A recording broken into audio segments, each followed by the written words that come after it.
AG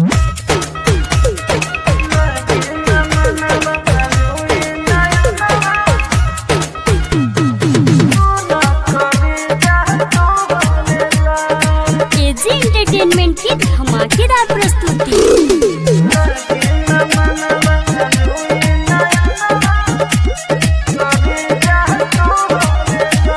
लगे न मनवा रोए नया नवा सुन करे जा तो होलेला। लगे न मनवा रोए नया नवा सुन करे जा तो होलेला। हर तोहर बात आँखों के मुलाकात दिलवा में हमरा कहलेला।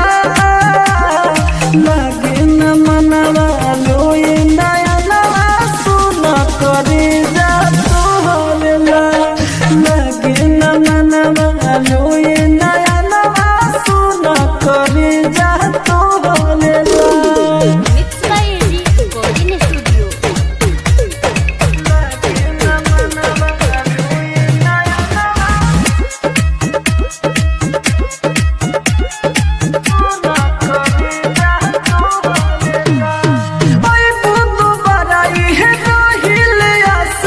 बस गइल बाड़ो तुहरे के साथ में।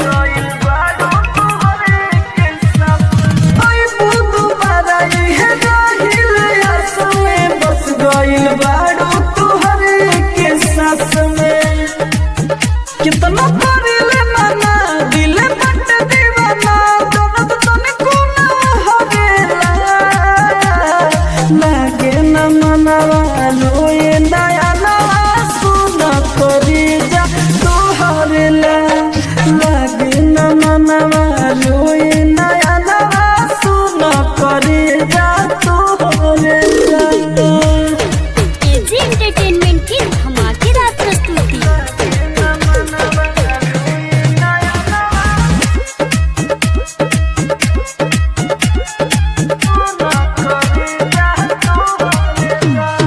पल भर में जिंदगी से हो गइल गायब। करेले वेट तोहर राजनीति साहेब।